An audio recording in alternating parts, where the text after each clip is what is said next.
pagkakataon na ito ng Formula Shell against Formula John Best. Magsata na naman agad dito ang Formula Shell katulad ng game number 1. Para sumaksak sa loob. Meron N1. Pero umpisang-umpisa pa lang, psychological effect on the part for Formula Shell. He does so many things on the court. 2 seconds on the shot clock. Yun. I really believe na he does. Ito sa kanyang average dito sa finals. Well, medyo nagtsatsaroy sa team McLaren and they had to give up a bad pass. John Best hinahabol ni McLaren, lusot. But John Best now has 7. Esplana kicks it out to John Best. PLDT long distance shot para kay John Best para sa Mobiline. McLaren, magandang pasa yung kay Gabby Gray. At ito si Gabby Gray, parating handa na ngayon, Dr. J. Noong dati, medyo nag-aalangan pa yan, papasok sa loob. Pagkatapos, hindi niya i-expect yung pasa. The Mobiline phone pass in ni Chris Jackson and Jerry Esplana. Off the double team, Al Suarez is open. Yes! That's a PLDT long distance shot. Straight from Davao. Al Suarez, Benji Paras, sumagot naman agad. Babalik po tayo mga kaibigan mula rito sa Araneta Coliseum sa Cubao, Quezon City. Baka may naliligaw sa inyo dyan. Usually po, pag Sunday, we hold our games at the Cuneta Astrodome. Pero sa gabi ito, mga kaibigan, dahilan nga po na nagkaroon tayo ng annual awards night, binigyan po natin ang pagkakataon ng marami nating mga suki ng bayan ng Superstars na makarating dito. Mas maraming nakakapanood ng live ng ating Game 3 ng finals dito po sa Araneta Coliseum. Kanina, Dr. J, napag-usapan natin ito si Donald Williams. Napansin natin na itong mga imports at mga players na rin, yung kanilang performance pagpasok sa finals, naiiba na. Inaangat na nila ang antas sa kanilang paglalaro. Nakita natin itong statistics na binigay sa atin dito kay Team McLaren ng Mobiline. Nung eliminations, 23 ang kanyang average. Pagdating ng semifinals, 27. Dito sa finals, mahigit 30 na. Well, alam mo partner, alam naman natin sa basketball yan, the good players take over when it's crunch time. And we know the championship series, it's crunch time. Siguro naman lahat kayo nanonood ng NBA. Alam niyo naman, pagdating na ng finals, Iba na eh, no? nandiyan na si Michael. Amin na yung bola. And last year, amin naman kay Karl Malone, amin na yung bola. Di ba? Okay, during the other parts of the elimination, pwede sila mamasa-masa. Pero kung talagang kailangan na, dito na sila nagpapakita ng kanilang galing. Well, si John Best, kanina nakita ninyo mga kaibigan ng elimination round, 23 ang kanyang average, pagdating sa semis 25. Dito naman sa finals, 28 puntos na ang average ni John Best. Tunghayan natin mga kaibigan ang ating guard matchup na hinanda para sa inyo dito po sa ating game number 3. This is between Silas Mills at itong si Donald Williams naman ng Formula Shell. Well, you can see it's very close as far as the scoring is concerned. Although medyo nakaangat ng konti si Donald Williams dahil sa kanyang performance nung game number 1. Eh sa rebounding, nabanggit na natin, Mills is one of the better rebounders of the league. Tall, he's got great vertical leaping ability. Williams naman will not pick up too many rebounds because he defends on the outside. Sa defensive rebound at saka sa offensive rebound naman, hindi masyado dahil sa malayo siya tumitira. Pero yung kita mo naman yung assist ni Mills, ang galing pumasa nito off a double team. Well, si Donald Williams, even though he's a 2 guard or sometimes a 1 guard, mas mahilig talaga tumira ito. Alam mo, nabanggit ni Coach Eric Altamirano na itong si Silas Mills, kilala natin ito. Kuminsan umiinit ang ulo nito sa loob ng hardcourt at marami na nang nakabangga ito si Silas Mills dito. Ngunit nasabi ni Coach Eric Altamirano na nung mag-umpisa raw yung game 2 o bago mag-umpisa ang game 2, sinabi raw ni Silas Mills na hindi na niya, pipilitin niya hindi uminit ang kanyang ulo. At naging maganda yan para sa laro ng Mobiline ng game number 2. Maganda rin ang depensa ginawa niya kay Donald Williams. Yes, alam mo, tatanggapin natin yung intensity. Intensity is very important to a player. Kailangan niya. Kanyang pride, intensity. Pero yung minsan medyo malaki ang ulo mo, medyo mainitin ang ulo mo, lahat napapansin mo, nakaka-distract yan sa paglalaro mo. At saka at the same time, pati yung kanyang mga teammates nakakasama sa distraction niya. Kaya importante para kay Silas Mills na i-concentrate and i-focus ang laro niya sa laro kaysa sa mga outside distractions, mga referees, whatever, bad calls o yung mga bangga sa kanya na mga kalaban. Alam mo, napansin din natin si Benji Paras. Alam naman natin na seasoned veteran na ito rito sa PBA ay he is also making his presence felt lalong-lalo na nung game 1. Yes, alam mo si Benji nag-improve ang kanyang averages dito sa 10 puntos isang laro. And pag nananalo sila, the question in this ball game, partner, if Shell can get its scoring going, most probably they win. That when Mobiline's defense cuts down Shell's offense, they win. That's as simple as that. Eh para sa akin, partner, itong game number 3, tinatawag natin, wala nang friendly game dito. Yung friendly game, isa muna dito. Wala na yung friendly game dito. Bakbakan na tayo. Ayan mga kaibigan, abangan po ninyo ang mahigpit na labanan na inaasahan po natin mangyayari dito sa Game 3 ng Finals ng Governor's Cup between the Mobiline Phone Pals and Formula Shell Super Unleaded. Mag-uumpisa na po sa loob lang ng ilang sandali. At center number 25, John Best. At forward number 3, Chris Jackson. And at forward number 14, Benji Banas. Head coaches Kenny Ropilio, assistant coaches Joey Guandio. And now the starting five for the Mobiline Phone Pals. At guard number 3, Tony Boy Espinosa. At guard number 12, Glenn Capascio. At center, number 1, Silas Mills. At forward number 81, Gabby Queen. And at forward number 25, T. McLarty. Head coach is Eric Altamirano. Assistant coaches are Frankie Lim and Ryan Gregorio.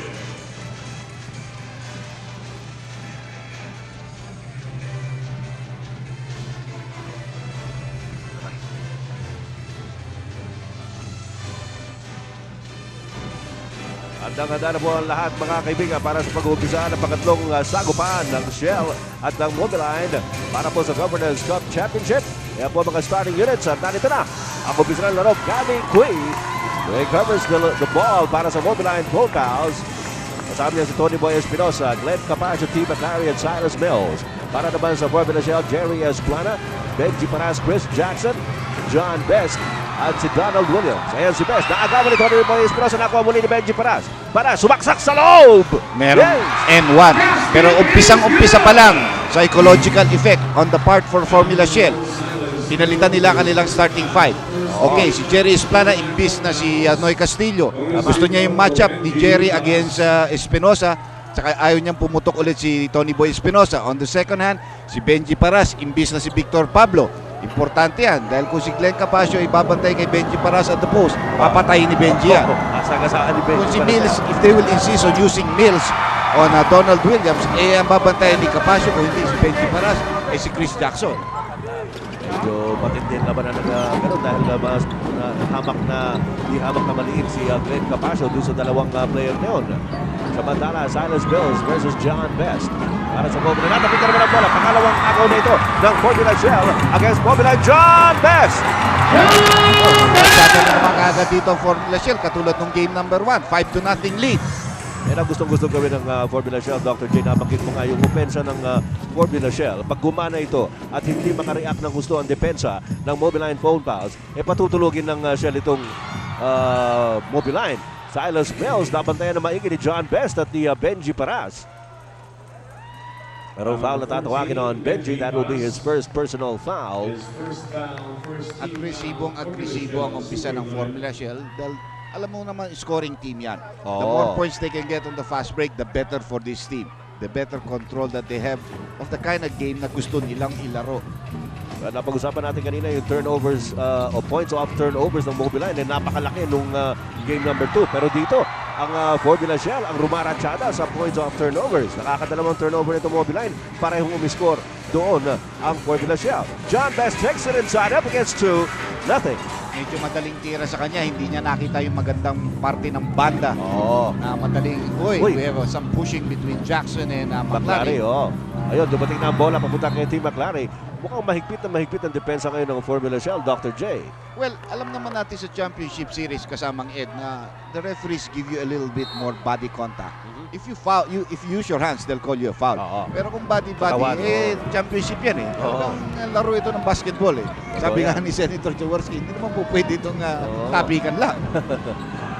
McLary, nalabas kay Capascio. Mobiline trying to get patient, too patient with the offense at tinabot sila ng 24-second buzzer. Medyo maganda itong mga logo na nakikita natin na Shell, linabas ng Formula Shell. Malalaking, Kabibe. Ano ba yung partner? Parang hindi mo malaman kung paypay o paano. Dahil, ayan yung mga logo ng Shell. Mga bata, tuwan-tuwa. Amoy gasolina. Ito, 5-0 lead here para sa Formula Shell at sa kanila ang bola. Benji Paras inaatrasan si Silas Mills. Decided to pass off to Chris Jackson. John Best inside. Drop off to Chris. At hindi po pumasok ang tirang ni Jackson. T. McClary mabilis na binaba ang bola para sa Mobiline. Pasa kay Glenn Capasio. Silas Mills will take the 3. Not there. Saka pinabox out na ni Benji para si Gabby Cui. Oo. Masyado ka na maraming rebound na kukuha sa amin in the games that we played each other. Nakakalata na yata si Benji. Na marunong talaga, no? Oo. Tsaka matyaga talaga si Gabby. Jerry Esplana trying to take advantage of that mismatch against Tony Boy Espinosa as far as height is concerned. Maraming bentahe din si Jerry Oo. Esplana. Height, experience, body weight, Oo. and all kinds of shots. Oo. T. McClary. Uy, magandang pasa kay Yeah. Gabby Cui. Maganda rin yung cut ni Gabby Cui. He expected that pass. That's very important para sa Mobiline na makuha naman nila yung mga local players to help out. Especially a guy like Gabby Cui. First 2 points of Mobiline in the game as Plana kicks it out to John Best. PLDT long distance shot para kay John Best. At umangat na po sa 8 puntos na naman ang kalamangan ng Formula Shell at 10-2. Yan ang binibigay ni Jerry Esplana sa point na hindi na ibibigay ni Castillo. Oo. Sasaksakan niya ito si Jerry Esplana yung kick out. Yun importante yung kick out. Oo. Alam naman natin yan si Jerry Esplana. Bagamat alam natin na kaya niyang umiskor, maganda rin siyang gumawa ng sitwasyon para sa kanyang kupunan sa loob ng hardcourt. And that is exactly what the meaning of the word point guard Yes. is. Yun ang definition nun. Yes. Samantala mga kaibigan, meron pa tayong 8 minutes and 24 seconds remaining in the first quarter. At nasa Mobiline ngayon ang bola Team McClary. Bagit natin, 31 puntos ang kanyang average dito sa finals. But medyo nagtsatsaroy sa Team McClary and he had to give up a bad pass. John Best hinahabol ni McClary, lusot. But John Best now has 7 points in the game at maakang timeout ang tinawag dito ni Coach Eric Altamirano ng Mobiline.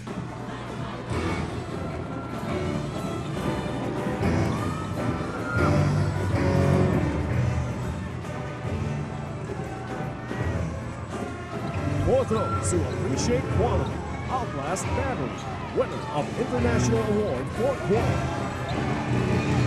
Matinding arakadang ginawa nitong Formula Shell sa pag-umpisa ng Game 3 ng Championship Series para sa Governors Cup for 1998. Lamang po na 10 puntos ang Formula Shell as Benji Paras picks up his second personal foul. Dito pa lamang sa first quarter, Dr. J. That's right. Alam mo naman, agresibong dumipensa rin ito si Benji Paras. Especially kung maliit kang sasaksakan, talagang hahabulin ka, supalpalin yan. Pero ang problema dito, he got him clean upstairs. Tumulak naman yung isang kamay niya sa baba. Doon siya nahuli ni referee Del Leon, who's doing this ball game with referee Bernarte at saka si Mar Montiel. Kaya po si Coach Eric Altamirano at si Coach Pedro Ronquillo naman ng Formula Shell. Dalawa sa mga pinakabatang coaches dito po sa PBA ngayon. Ito yung mga new generation coaches natin, Dr. J, sa PBA. 32, 33 o 33, 34. Kami naman ang dalawang pinakabata sa mga nag-a-announce. Ay, dalawa, no? Di ba? Ba't may kukontra ba? Hindi, wala naman ngayon eh. 12-4, yan po ang ating score. 8 puntos na kalamangan ng Shell. Magandang pasa kay John Best. A couple of good fakes by John Best. At tuloy-tuloy po ang arangkada ng Formula Shell. 10-point lead for the Gas Kings. Silas Mills. Nakaka-9 na si John Best dito sa Oo. larong ito. 9 of the 14 points. Samantala, McClary takes it inside. Hindi ba akalain kayang biglang umarangkada ng ganyan ito sa Team McClary dahil sa laki niya.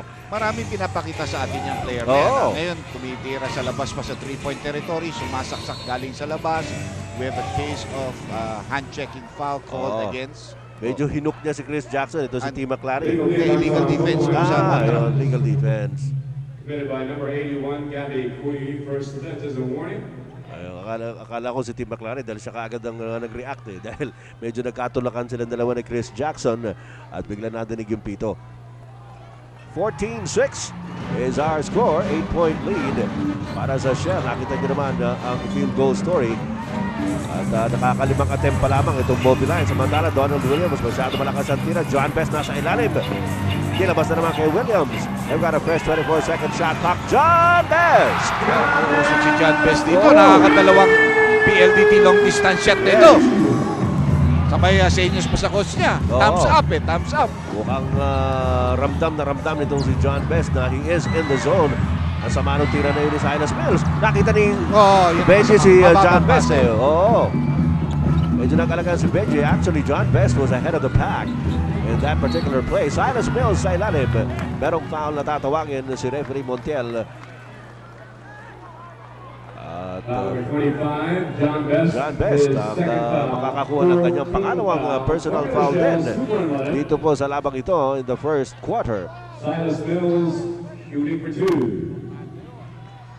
Magandang gabi po sa lahat ng ating mga suki ng bayan ng Superstar sa iba't ibang sulok ng Pilipinas, all ships at sea, at yung mga bus, mga taxi, mga kotse na may mga television set na nakatuon po dito sa PBA. Okay yun. Marami tayong nakikitang ganyan ngayon, sa EDSA. ngayon, Oo. Medyo alam ni Silas Mills yung unang bitaw niya sa free throw, hindi papasok. Oo. Kaya nga medyo nagbabody English siya, pero Uh-huh. wala nangyari. So 1 out of 2, 10-point lead dito para sa Formula Shell. 17 kontra 7. Yan po ang score natin. Esplana. Nilabas kay Chris Jackson. Nagalangan si Jackson. Binigay kay Benji Panas. Ito na naman kay Esplana against Tony Boy Espinosa. Tumulong na si Gabby Cui. Hindi makatira si Esplana. Nawala ang bola. Nakuha ni Silas Mills. Tumatakbo ngayon ang Mobile 3 against 2. Nakita si Glenn Capasio libre. Off the glass. Masyadong malaki ang banda. Ito na naman si Esplana. Down the middle. Tuloy-tuloy. Bumitaw si Tony Boy Espinosa. At Esplana got a clear lane. 3-on-2 Kumumit si Tony Boy Espinosa kay Benji pala sa Oo. wings. Kaya nakita ni Jerry yung pagkakataon lumayap. Even though medyo mahirap na loop shot Oo. yun dahil malayo ang take-off niya. 4 na puntos na po ang ginagawa ni Jerry Esplana. 12 puntos naman ang abante ng Formula Shell. Glenn Capasio with a difficult shot. Gabby Cui already had a beat to the rebound pero natapik palabas ni Jerry Esplana. Substitution dito, Al Solis para kay Tony Boy. Hindi pwede siguro, sabi niya. Oo. Medyo pinoposta yan ni Jerry. Doon ang gagaling ang play ng Formula Shell. Halos lahat galing kay Jerry. Samantala, naghahanda na rin pumasok itong si Jose Francisco. Pero nahuli siya ng report sa officials table. Kanya't maghihintay pa siya sa next dead ball situation. Mukhang papalitan niya si Glenn Capasio. Oo. No? T. McLary trying to get around Chris Jackson. Nandun si Benji Paras. He gets a second chance na bitawan ng bola pero merong foul na nakita. Referee Ernie De Leon explaining to John Best si Chris Jackson na Number tatawagan. 3, Chris Jackson. His first foul. First personal kay Chris Jackson pero panlimang team foul na yan ng Formula Shell dito po sa first quarter. Ganun pa man ay lamang sila ng 12 puntos at 19-7. T. McLary at the line. Ang problema ng Shell, katulad na ano natin, ay na 5 na ang team fouls nila. Penalty early with 5 minutes 16, no? Oo. Pero yun na naman yung weakness ni Artemus McLary, yung Oo. free throw shooting niya. Nabanggit natin na talagang inangat ni Team McLary ang kanyang antas ng paglalaro dito po sa finals. Noong elimination round, ang kanyang average 23.6. Sa semis, 27.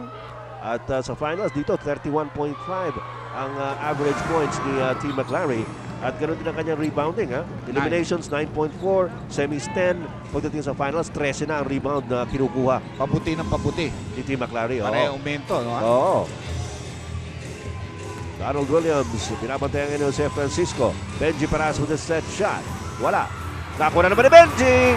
Now, the guy that kept that ball alive was Chris Jackson. He contested the rebound ni Gabby Cui. Dumating si Benji Paras na pulot yung bola.